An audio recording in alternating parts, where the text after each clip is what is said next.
Friday to one and all. Thanks for tuning in. And thanks for coming back to yet another episode of Sometimes the Old Man is Right. As usual, I am your host, Lamont Ferguson, playing the role of the old man. The old man that is about to head back to work.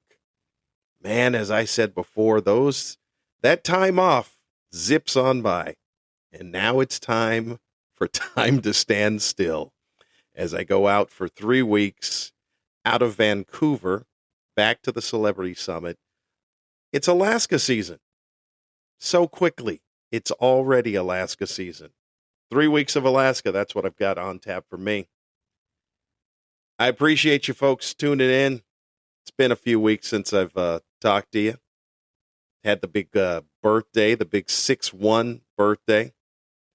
And here we are on episode 48. 48 of the podcast. Season 4, episode 8. That's how it breaks down for the people that are keeping track of the weird minutia of the show. Trucking along, bringing you episodes. How you been? You look good? You've been hydrating? That's why I think that's a certain glow about you. I appreciate you tuning in. I, myself, I've been all right. Thanks for asking. You know, I've got a lot to get. Well, we'll see if it's a lot. I don't know if it's a lot. In my head, it seems like it's a lot, but we'll see. So since the last time I talked to you, I had the birthday. Big birthday about a week ago. The big 6-1. I don't know if I've got a lot of thoughts or reflections on that, other than the fact that it ain't getting much better. It's not getting much better at all. I will give you a long update about pickleball, and I've given you the warning that that's going to happen. But yeah, 61 feels a lot like 60, which felt a lot like 59 and 58. I tell you, the peak was 55 as far as where the decline started to happen. But, you know, you're in it now. You're in it now. Figure out what you're going to do. As I said, I head back to work, back to Alaska. Or back to work, back to the ship where we do Alaska season. I don't know. I mean, maybe I'll be better off when I get there. It is weird because of the fact that guest entertainers that have a full calendar, which I am, you know, blessed to be one of those. Our lives are like a CIA operative. There is always a go bag. There's passports and currency in all foreign currency. Currently right now, I've got euros. I've got Canadian money. I've got U.S. money. Yeah. You take out a firearm and multiple passports. I'm the doggone Jason Bourne of comedy is what I am. Go bag ready to go. It's ridiculous. So we'll see. I'm on the first night of the cruise once again, and you know how much that makes me so thrilled. I've realized what it is. It's the early on being on and then having to stay on the ship. That's what's really starting to weigh me down.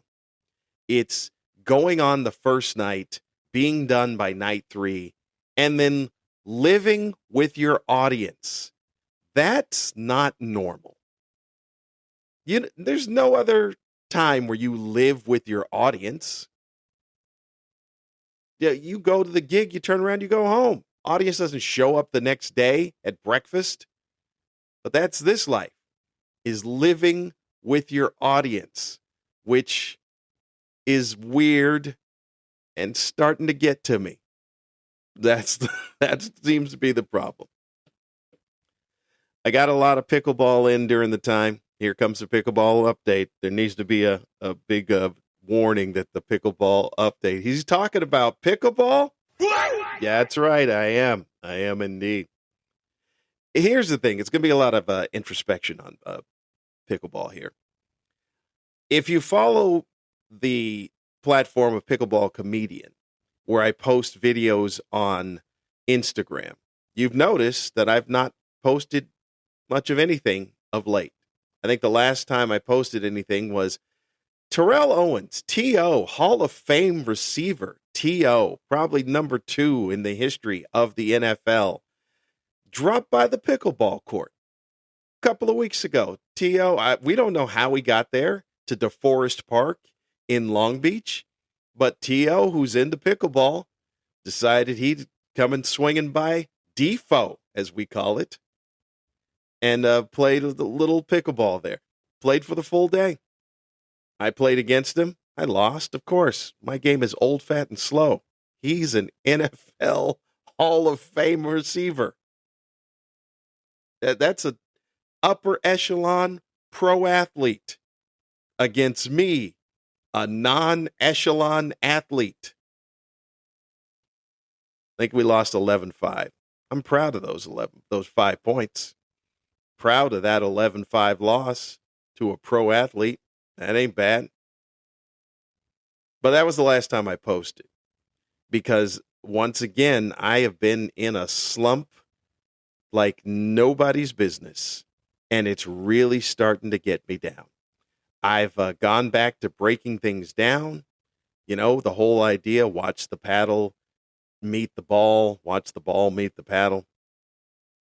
And it works for a little bit of time, and then I think, okay, it's over with, and then I think the problem is I stopped doing it. So I've got to make a concerted effort to continually do it. But it kind of hit a peak. On Monday, I thought I fixed some things. I thought, oh, that's good. I can't wait. Tuesday, we were rained out. Wednesday is that group of really good players that I am, as I've said, the worst of those players. But I'll still show up, even though I know that they don't like playing with me because I'm not a good player. I'm not a beginner player, but I just make too many mistakes. I'm not consistent. I went there and I played. I played 4 games. One of those games, up 8-4. I thought, oh, this will be good. Get this win. Lost 11-8. I played one more game, and that was a wrap. I said, I'm done. I left. I went home, or I went on my way home to play at a park that they play on Wednesday, that they are a considerably lower level. And I went there. And the thing about it is, I wasn't happy about it. Like, I hear all the stories about people playing pickleball, and they said, oh, once you start getting better, it's not as much fun. Once the competition gets increasingly, going up, it's not as much fun. And I listened to that and I thought, what are they talking about? Well, guess what? I know what they're talking about, because it is nowhere near as much fun as it was in the beginning at all. There is a lot of cursing, a lot of anger, a lot of hitting yourself with the paddle. What are you doing? It's not fun. I'm an amazing, here's how the levels of pickleball, the people who know pickleball, they understand this. The rest of you guys, tune in another couple of minutes. The levels of pickleball go in increments of half points. So I think it starts at a 1-0, then 1-5, 2-0, 2-5, 3-0, 3-5, 4-0, 4-5, 5. And then once you get above a 5, you're pretty much a pro at that point in time. Boy, and the average decent player is around a 3.5. I don't know where the 3.77 players are, because those are the people that I need to be playing against. Because I'll tell you right now, I am a solid 3.76 player. Oh, my goodness. Nobody's business 3.76. And then once you get to 4, that's too rich for my blood. I can hold my own for a short amount of time, but I will still make some dumb mistakes. And it got frustrating to the point where I was like, you know what? I don't need to be ruining these people's days anymore with my horrible play out here. They tolerate me. That's the last thing you want to be out on a court of a competition, is to be tolerated. And that's not what I got into it for. So I left. I went over to the lower grade court. For basketball players, remember how if you played half court, one of the courts was kind of like the A court and the other court was the B court? And even though there were people playing on the B court, you didn't want to go down to the B court? That's how I feel. It's exactly how I feel. Because I'd play all day. As in basketball, man, I'd play all day on that A court. They go, hey, we're playing down here on this court. Well, nah, I'm good. I'll wait for my turn in the queue on this court. Because it's like a stigma. You get labeled with, oh, no, they're at the other court. And that's, they tolerate me at this court. So, because I'm the pickleball comedian. But I've had enough. My ego can only take so much. So I've decided I will not go to Wednesdays, even when I return, until I'm better. Until I'm dominating the 3.77, 3.8 players with consistency. So who knows if I'll ever be back. But that's where I sit. Because it just gets frustrating. And I know, the people who aren't into pickleball go, this is crazy with this pickleball talk. It's a frustrating game. I likened it to golf in the beginning, and then people who golf were like, oh, no, it's nothing like golf. Well, I've never played golf, but I'm pretty sure the frustration is the same. Because it is a game that is easy to play, but it is crazy to master. If you want to see, I only watched the first 5 minutes. I'll have to watch the rest, and then I'll give you my report on the rest. But there seemed to be a good documentary about pickleball and the struggles and frustration and the, I hate to use this word, journey of the pro athlete on the pro tour. It's called Partners. It's on Prime, Amazon Prime, and it's also on YouTube. Check it out. I watched the first 5 minutes. It looked like it was well done. So I would suggest you check that out. James P. Connolly, I'm talking to you, JPC. I know he doesn't listen, but just in case. So that's it. That's enough of the pickleball talk. My back is fine. I don't know if that had anything to do with the fact that I started slumping because I was learning to play with pain. And I liked how I was playing with pain, and now there's no pain, and now I'm horrible. So I don't know, nor do I care at this point. It's time to go back to work where I'll be somewhat tolerable there. Back to work, back to Alaska. Every year the Alaska season gets sooner and sooner. I don't think that's grammatically correct, but that's what I just said. I'll go up, I'll hit the regular spots, Ketchikan, Juneau, Skagway, Icy Straight Point. I think I'm hitting all of them on this. Sometimes you hit some. You get into a little cycle where you only hit some. I'm hitting all of them. Like I said, Juneau, Ketchikan, Skagway, Icy Straight Point, Sitka. Those are the 5 places. I finish in Seward, which is outside of Anchorage. That's it. Those are all the highlights, and I will hit every single one of those for Alaska season this year. Hopefully the weather cooperates.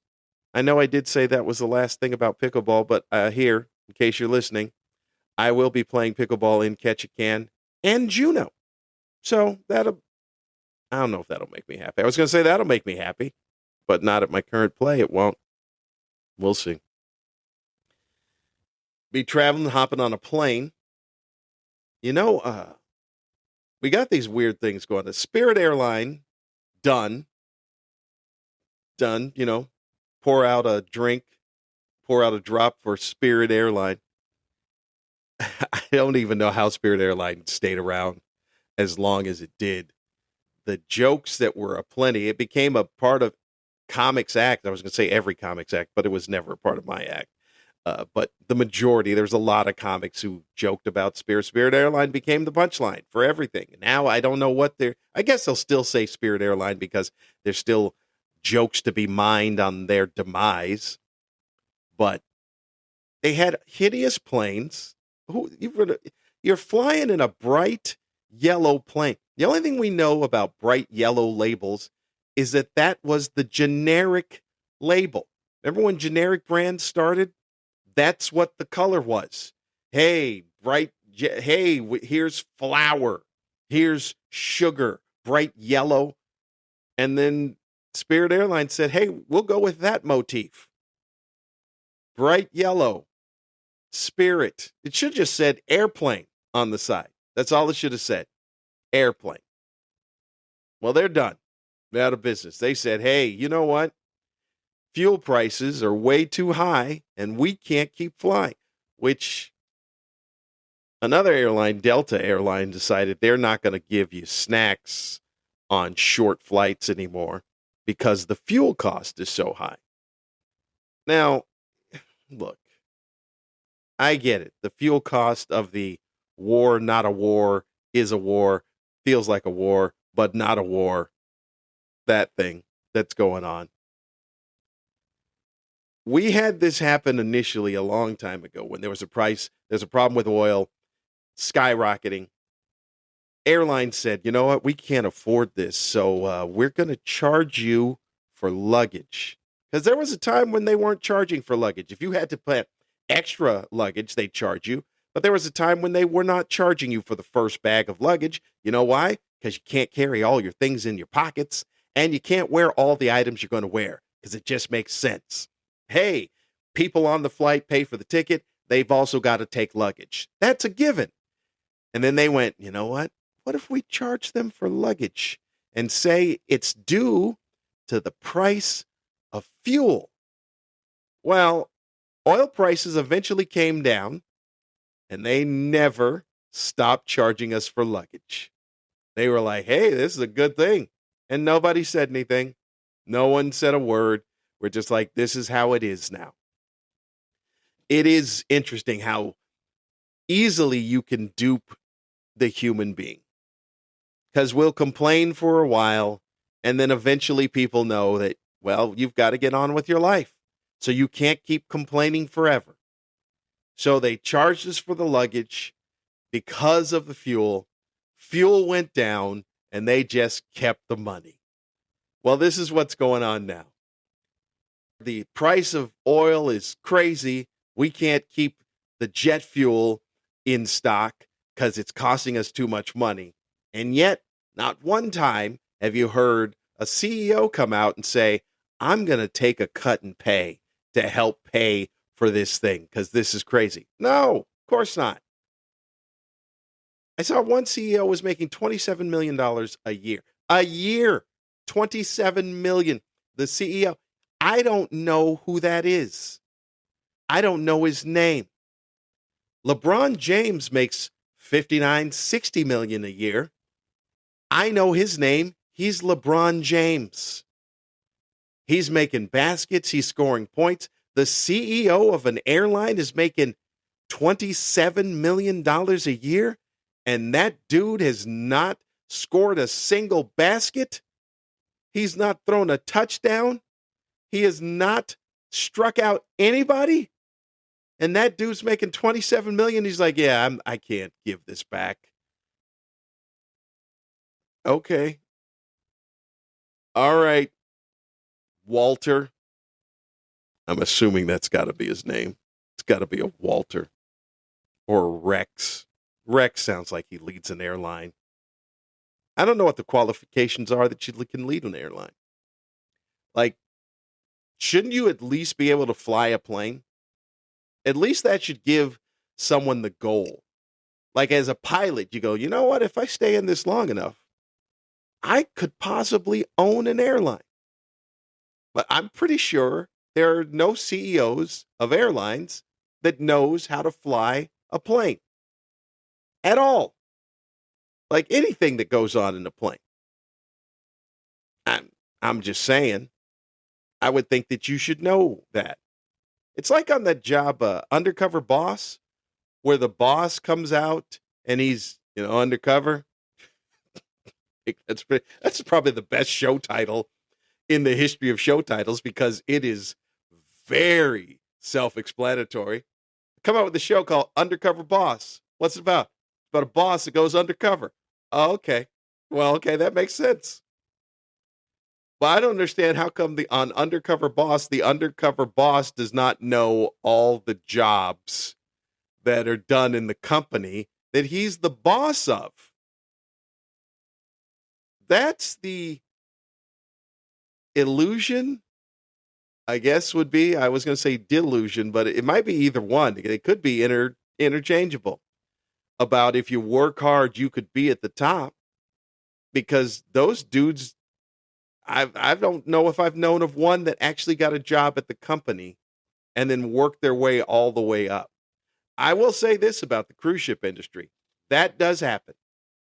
Now, maybe they will not go all the way to CEO of the cruise ship company, but I do know that there is upward mobility on cruise ships for the crew. You know how many times I've seen the hotel directors talk about their story and they started as like a bartender or a wait staff person in a restaurant and now they've moved up. It's taken years, but they've moved up to be the hotel director, which, by the way, pretty prestigious position on a ship. It goes captain, staff captain, maybe engineer, and then hotel director. I don't know who's above the hotel director other than captain, staff captain, and engineer, because they are, the cruise ship is a floating hotel, and under the responsibility of the hotel is everything else, entertainment, the hotel, everything, food and beverage is underneath hotel director. So I don't know if they could be undercover boss on a ship. They're like, oh no, I'm not going back to my old job. But on undercover boss, oh, it's exciting for them. I get to find out what it is I'm in charge of. Are you kidding me? What a racket we've got going on in America. It's just a guy or a girl that's been fortunate enough to be in charge of different things. And they go, well, how about being in charge of this? And they go, all right, sure, I'll do that. Meanwhile, no experience, no idea. It's like they're having well, I've got a business degree. Do you run a business? Yeah. All right. Well, then I'm qualified. Oh, okay. All right. But I'm curious as to about the fuel thing. I've heard stories where they go, we've got a finite amount of jet fuel left for some airlines. Finite amount? Okay. Are we going to be tapping the gas gauge? Like with your car? Putting your head at a different angle to see that if you've got enough gas left?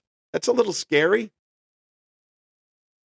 So I fly out and I'll fly back. And hopefully we'll be able to make it. If not, we're going to have to start chipping in for gas money as well. I don't know what else they could charge us for. You've already taken it for the luggage. And now you've taken out the snacks, which weren't great to begin with. Are we really going to miss the snacks? Some pretzels, a snack mix, some quinoa crisp. I actually look forward to the quinoa crisp. I think that's on American Airlines. Get a little quinoa crisp. Oh, it's kind of tasty. A little dark chocolate, a little sea salt sprinkle. Sea salt kind of makes everything better. Just a little, just a smidge of sea salt mixed with sweet. It's mighty tasty. I don't know. Shout out to the person that found that sea salt can go on to some of our things, because shout out to you, Sea Salt Cecil. That'd be great if that was his name, Cecil. They don't make Cecils anymore. That's if you follow Lamont Ferguson comedy. You know that I talk a lot about what they don't make anymore. They don't make Cecils anymore. I had an interesting incident. Thank goodness it's over with and it's past the fact that I've stopped dwelling on it. But I do got to go back to it because it is a thing that kind of ties in. I don't know if it ties into the war. Look, on here, I will talk about different groups of people, and I will talk about Trump and how ridiculous everything is about it. But I'll also talk about the ridiculousness on the other side. I've said it many, many times that the worst thing is the far left. But that does not mean that I align with the right. It doesn't. I'm a person with common sense that sees how things are. But I'm going to say this. So a few days ago on my social media on Facebook, I put up a picture because I was driving around and I saw fuel prices here in Southern California. And the fuel price was $6.50, $6.60, $6.70, whatever it was. It was all the way up to close to $7 is what it was. Took a little picture. I put it up. And the picture just said, so much winning. That was it. I put up living so much winning. And people are surprised because a lot of people are not living in California to see those prices. Other people were they didn't really say much. I found this to be the case, though. Trump people are the first to defend anything to do with a comment about their dear leader. It's a weird type, and, I don't want to get into the idea and saying that a cult mentality, but it is a weird mentality because they are the first ones to jump in. There's no sense of humor. There's no sense of, oh, yeah, that is crazy, and then go on with your life. There is a tendency for Trump people to put their nose into things that they were not personally addressed about. And I believe that a lot of it has to do with they pick up the cues from Trump himself, who is a very thin-skinned individual. You've seen how he acts. The first thing that takes place, you're a low IQ individual. Oh, such a low IQ individual, just dumb. He attacks right away.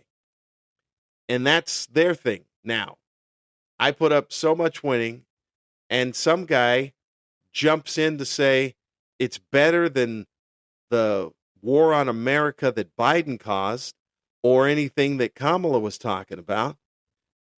And I forgot what the rest of it was, but thank goodness I forgot, because otherwise I get fired up again. I posted saying, I know what else he said. He said, you must not remember my security clearance on that. Oh, no, hang on. It's all coming back to me. This is like an old person trying to remember an actor. It's all coming back to me. They said better than Biden's war on America and whatever Kamala was saying about going on. I then posted saying, Biden was a long time ago. Biden's not president anymore. And Kamala lost. So you might want to move on. Then he came back with a whole bunch of nonsense saying, I didn't see you post any pictures in 2022 when the prices were so high. And you must have forgotten what my security clearance is. It's very high. I then posted nobody. Oh, he said at the end of that, said, I recommend you not post political poop emoji. I then posted, 1, nobody asked for your recommendation. 2, I don't know nor care what your security clearance is or was. 3, I post things that I believe are funny or interesting, and I guarantee you I probably did post pictures if they were high in 2022 about gas prices, because I don't care about who's in office. And that was it. I said, move along. He then disappeared, never heard anything back from him. I don't know who the guy is. He's a guy that follows me, not a guy that's friends. I have no idea. I don't know if it's someone that followed me because of a clip I put, and they go, oh, that's kind of funny. Somebody from the ship. I don't care, because I know there's a ton of Trump people on the ship. That's who goes out on cruises. By the way, it's a lot of Trump people. And I exist in that world. I make them laugh because I don't talk about Trump on there, or I don't talk about politics. And even if I do, I make fun of a general thing.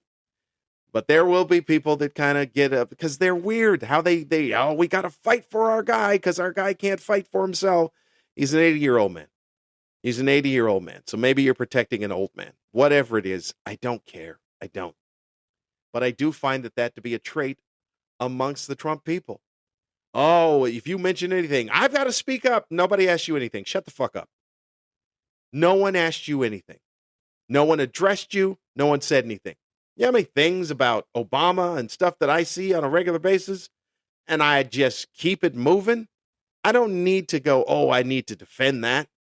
I've even told you on this podcast many times that it's not about the party in office. It's about the person. I like George W. Bush. I know that makes a lot of liberal folks angry. I don't care. I think he's a decent dude. I like Obama. I like Clinton. Trump is trash. I don't mean as a president or anything like that. I mean as a human being. He's pompous. He's arrogant. And by the way, he can't read. I always think it's funny when he calls out people and says, oh, they're low IQ. I remember when I was posting during the shutdown, the whole thing that was going on, and Trump would come out and read the daily briefing, and he couldn't read. And I would always say, this dude can't read. Like, he can speak, and that's fine, and he's got some zingers and funny. He knows how to deliver a speech when he's talking. It can go off the rails and rambling, but it's still entertaining enough where you know what he's talking about. Biden, there were times where he's drolling off into things you're like, I don't know what's happening here, and it's uncomfortable. Trump, at least at times, is entertaining. That's not what I want out of my president, by the way. Not what I want. I want someone to be presidential, but at least at times entertaining. But he cannot read. And whenever I would post that, people would come in, Trump people come in. He went to the so-and-so Wharton School of Business and blah, blah, blah, blah, blah. I would go, okay. That still has nothing to do with whether or not he can read. And I'll bet every dollar I have on an IQ test, me versus him, I win. Yeah, every dollar I have, not a lot of dollars, but it's all the dollars. It doesn't matter how much money I have. If it's all of it, that's quite a bit to me. So he can't read. It's as simple as that. Gavin Newsom, not great at speaking in public in front of a camera. Not. Much like the boy king Trudeau in Canada. There were too many ums and pauses and ahs and Gavin Newsom had the same issue when he was doing the briefings during the shutdown. All right? I'm just telling you what I see. But they are so eager to go defend this dude. Which, hey, do what you can. But I'm going to put up a no soliciting post on my page. Hey, if you don't agree with it, that's fine. But I did not ask for your comment. Keep it moving. I put it up because I thought it was interesting or funny. Keep it moving. Nobody asked for your defense. Trump is not monitoring my Facebook account. So keep it moving along. Keep all your nonsense comments to yourself. And like I said, and I say the same thing to both sides, but the other side just doesn't chime in about stuff. Not on my post, they don't. But the Trump people, we got to go defend dear leader. All right. Whatever makes you feel better about yourself. The thing that also took place when in between the time I was gone was another assassination attempt with a crazy dude running into the White House Correspondents' Dinner. That was a weird thing. I mean, here's also the thing about it. Trump is 80 years old. I think he's got to be 80 or close to 80 or whatever it is. He's right around 80. He's outlived the life expectancy of a human being. It's weird to me to think that an 80-year-old has caused so much anger from some people that they can't wait for the natural life cycle to take place. They're like, no, I need this dude gone now. He's 80. How many 80-year-olds do you know that people go, man, I got to kill that 80-year-old? No. People just go, oh, at some point soon, they'll be gone. But this dude has caused people to snap, to go, because I don't know, they think he's going to live to 170. I don't know what's going on, but this is insane. That dude he was a teacher. He was an educator. And yet snapped. Absolutely snapped.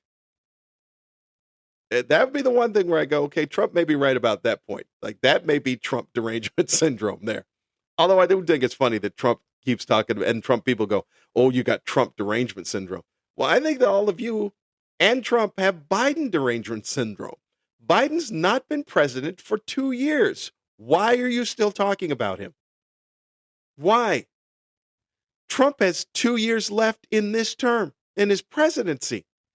2 years left. How about roll up your sleeves and get to work instead of blaming the guy 2 years ago? The presidential term is only 4 years. I say you get 1 year to continually blame the previous dude. And after that, you got to keep their name out of your mouth, because now it's your job. You're coming down the home stretch of your job at what, year 3.5? The 3.5 marker, you're going to be still talking about, Biden. Dude, this is your job. It only has 4 years in it.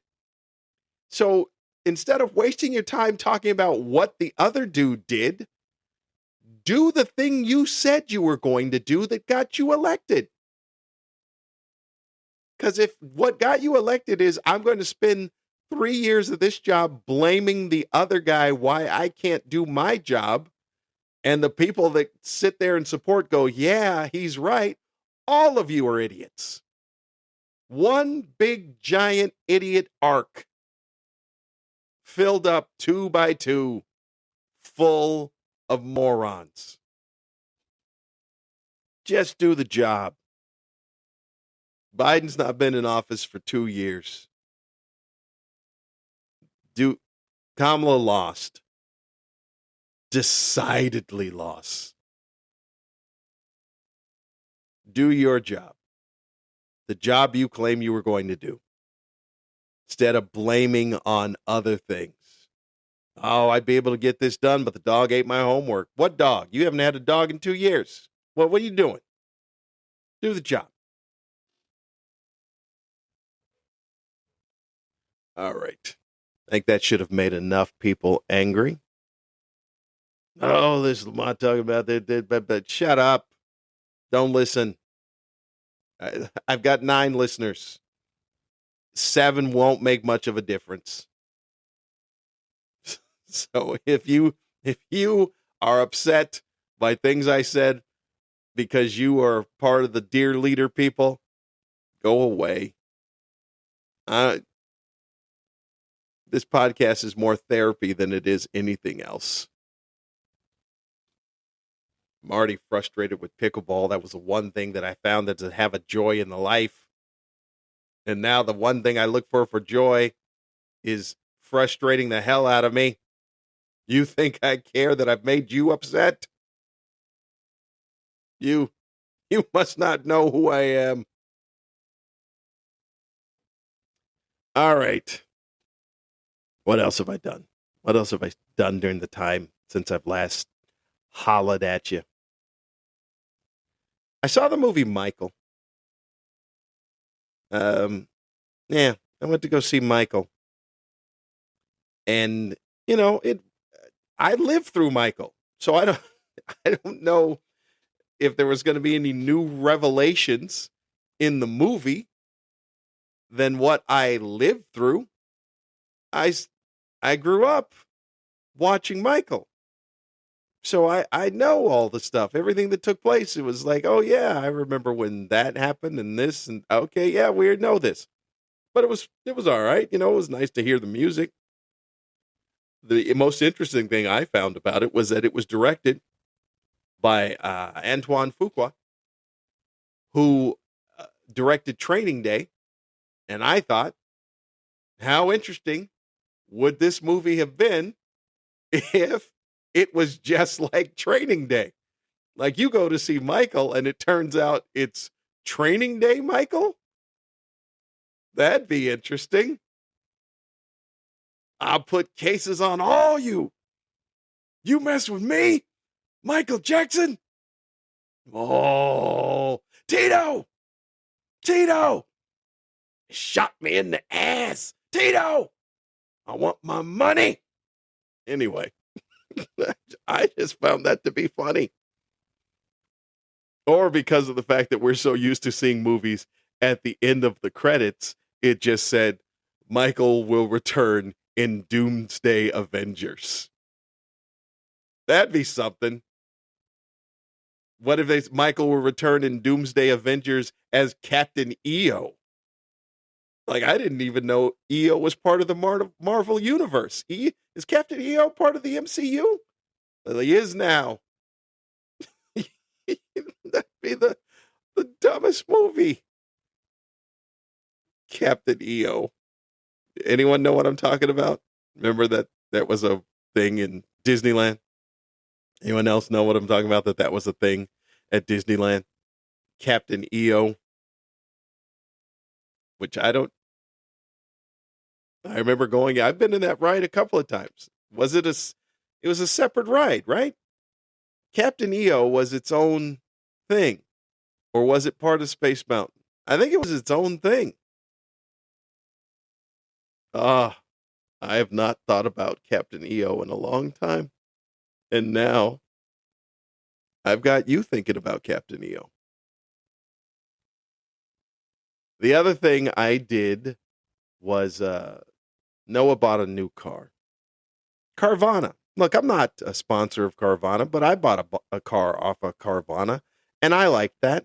And Noah bought a car off of Carvana. Boy, this is tough to say, that combination of words. Bought a car off of Carvana. Oh, it's tough. And I like that whole process. You know why? I don't like the haggling part of buying things at all. This is not how I'm wired. I'm not wired to haggle. I am wired to, that's the price? Okay. That's what I'll pay if that's what I want. If I think the price is too high, then guess what? I don't want it. I'll move along. I'll move along to where if I find it at a lower price or I'll wait for it to go on sale or whatever it is. But this idea of this is the price and, well, would you take this much? Well, I won't take that much, but I'll take that. All of that, I have no patience and nothing in my internal makeup for. Every time I've bought a car off of a person, they tell me what the price is, and I'm ready to pay that price, or I just say no thanks. That's it. This idea that you go in and you're supposed to, well, I'm going to put the price at this, and then they're going to come in here. Who has that time? What's the goddamn price? How much is it? Is that what the price is? Okay, let's be done with this. I don't want to sit here and have a weird conversation with you, a back and forth. I don't know you. And if I wanted to have a conversation with you, you know what I talk about? I talk about pickleball. That's what I talk about. This idea of, oh, this is the price. No, I hate that aspect of life. Oh, this is the price, but I'll take this much, but I'm going to set it way high here in case somebody's dumb enough to pay that. Okay, I guess I am. I am dumb enough to pay that because I thought that was the price. Because I'm used to going in the grocery store and going, that's the price of bread. How about I give you this much for bread? No, price is the price. Haggling and nonsense. Time is precious. I'm wasting my time talking to you about the price. List the price. So that's why I like Carvana. They go, this is how much the car is. And we'll bring you the car. There's no more talking back and forth. There's no more, let me go talk to my manager and see what they could do. And I'll go into a different mystery room with whoever the manager is, and they come back with this stuff. Be interesting if you just went, hey, can we just plug it into GPT or Chat GPT and see how that works? Because I'd rather you say, I'm going to go talk to the wizard than go, I'm going to go talk to my finance guy and he's going to come back and say this. How is that still a thing? How is this still a thing when you go to a car dealer? You still have to do the back and forth. All right, here's what we can do. Here's what.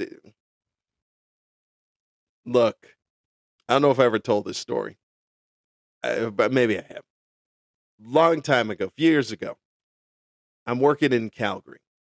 The place they put me up at is a hotel, which thank goodness has been torn down by now because it was a horrible place.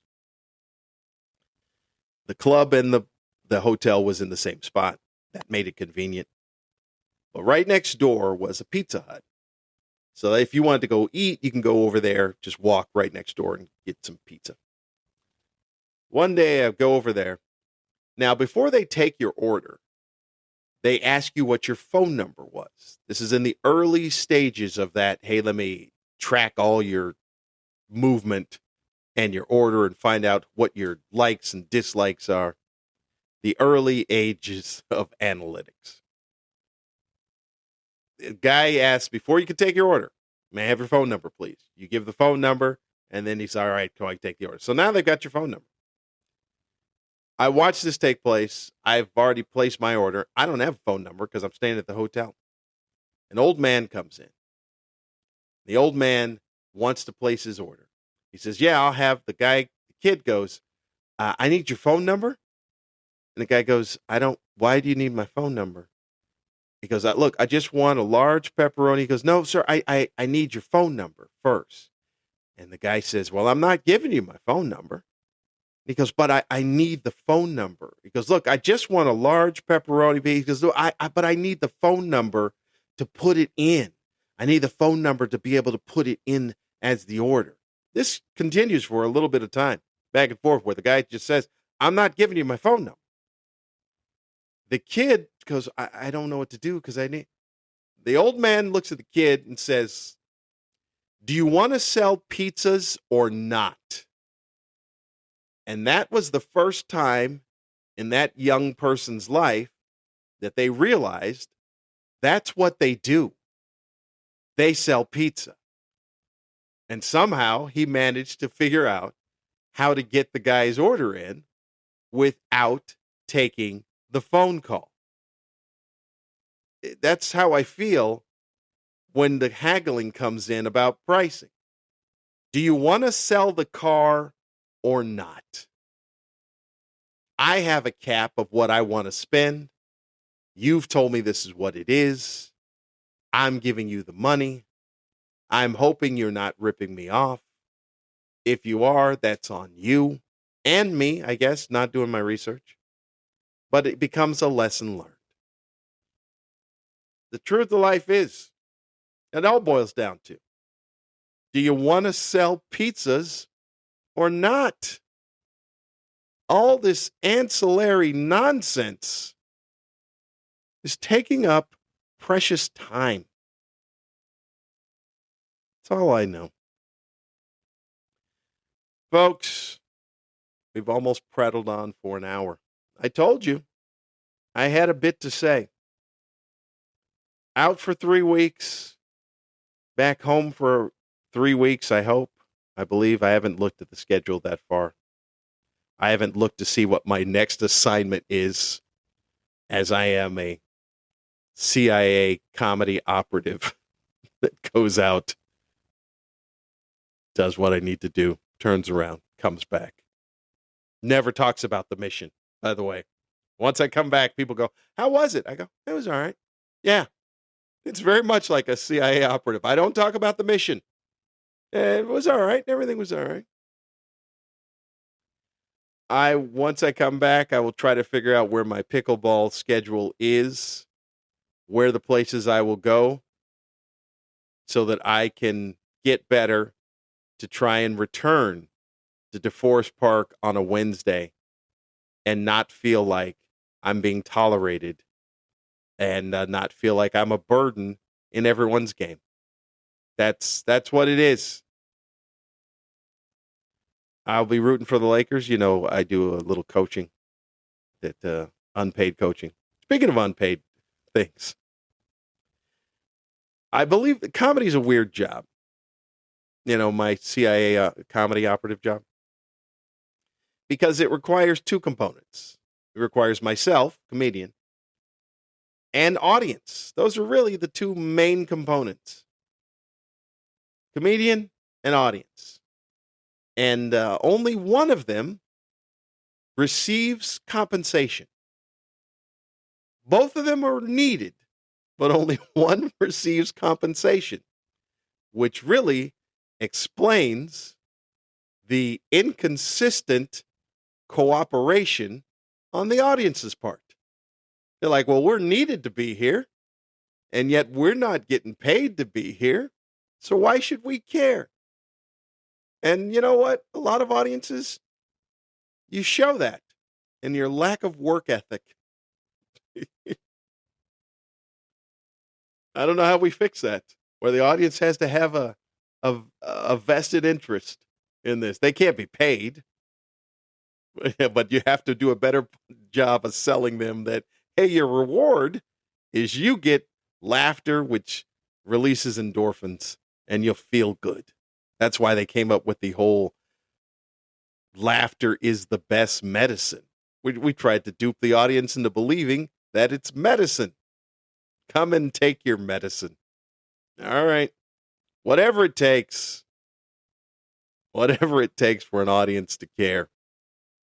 That'd be nice. I head back out. I'm on the first night. We'll see how that goes. It's Alaska season. I hope the weather cooperates. A lot of times Alaska season, it's a little rainy. Although, early part of the season, you get some decent weather. That's what I'm hoping for these 3 weeks. At least the majority of the time to get some decent weather. That's what I'm hoping for. Then I'll come back, see what's doing. I appreciate all of you 9, which may be 7 after this, for tuning in. You're good people. I greatly appreciate you taking the time to be the listening in of this madman therapy. I've not watched news, so I've watched some news apparently, because that's what got me a little fired up earlier. Although that some of that wasn't news, it was just people bringing things to my doorstep. You can find all things Lamont Ferguson at lamontferguson.com, pickleballcomedian.com, which I really do need to do some upkeep on that site. The other thing is, people always ask what the pickleball comedian thing is. What is it? What's it about? Look, I'm a comedian that has a passion for pickleball. That's really what it boils down to. It's like Undercover Boss. It's in the title. I'm a comedian that plays pickleball. I'm not a person that makes fun of pickleball. I'm not one of those social media pickleball influencers that comes on and wants to dress up and put on skits and make little parody songs and stuff about. No, it's not what I do. I'm in, you know how T.O. is in the upper echelon of professional athletes, of human beings? I'm in the upper echelon of professional comedians. That's my job. That's what I do. I'm not trying to be a comedian. I'm not, I got a little skits about pickleball. No, I'm a comedian that plays pickleball. I am more interested in the human interest stories about pickleball, the origin, your passion of the game, what got you started in the game, what does it add to your life? What are your frustrations with the game and the sport? that type of thing. All the things that surround it. That's what I like. If you take a look at the interviews that I've done on Pickleball Comedian, on Instagram, or on the Pickleball Comedian site, that's all it's about. It's about me talking about your origin story, your passion, your stuff about the sport, which brings me to this point. Last time I was on the ship, I had an amazing conversation with a lady. Her name is Michelle, I believe is her name. And we had what I thought was the best interview I have ever done in the 3 years of interviewing pickleball players. I got back to the room. I thought, this is going to be the one. This is going to be the one that's going to set me into the next level as being a quote-unquote pickleball social media influencer. I get back to the room, and there was no audio on 40 minutes of an interview. I think it was a 45-minute interview, and it was fantastic. She had told me how she had met her husband through pickleball, and it was a very interesting story, how she plays, how they've got a little map that they go by, and as far as, because, they met through pickleball, then they got married, and how they just have this map with they want to put pins in it to say, we're going to go here, and we're going to play here, we're going to go there and stuff, this map that goes all across the country. Oh, what a delightful time. And then to get back to the room and find out there was no audio for some reason. This has never happened. All the interviews I've ever done, some of the interviews, I wish there was no audio. I'll be honest. Some of them, there shouldn't have been audio because they weren't great interviews. This one was fantastic. And no audio at all on it. And that's really kind of the thing that made me stop putting content up, because it was so disappointing and such a brutal shot to the solar plexus. But yeah, so I shout out to Michelle from Colorado. I've made a promise that I will, at some point when I go back to Colorado to work, I will figure out how to meet up with her and redo redo this interview, and maybe have her husband in on the interview, because it was just her, but also have the husband in on the interview, and then get that done, because so frustrating. But anyway, that's what Pickleball Comedian is. A comedian that plays pickleball that is more interested in the human interest stories about the sport and the impact it has on one's life. That's it. That's the mission statement. That's the summary of it altogether. You can find all that stuff, as I said, pickleballcomedian.com, Pickleball Comedian on Instagram, or TV Funny Man on Instagram, and anything else. It's Pickleball Comedian. You can email the show. But let me tell you something right now. Don't you email the show with nonsense. Don't you email me with nonsense. Talk about, the Trump that you better shut it down. Old Man is Right 60. Old Man is Right 60 at gmail.com. Drop me a note. See what's doing. I hope you have a pleasant week, or whatever it is, until the next time that I holla at you. I talked about a lot today. I got a lot out. Maybe too much about pickleball? I don't know. Is there ever too much about pickleball from a guy who's labeled as the Pickleball Comedian? You should know what you're getting into. Check out that partners thing, by the way. I talked about travel. I talked about being a CIA operative of comedy. Little thing about the Trump people being so quick to defend when no one asked them to defend. There was no attack. I talked about Michael being training day, and in the Avengers as Captain EO. I talked about how much I hate haggling when selling an item. And I'll be honest. I'll be honest. I could have been wrong about a lot of these things. Could be quite a few Trump people that go, you know what, we just go on with our lives. All right, well, the ones that don't are messing it up for you. I could have been wrong about haggling. I could have been wrong that this is how things should work, and I'm the idiot here. Could have been. But you know the deal. Sometimes the old man is right. I'll see you next time.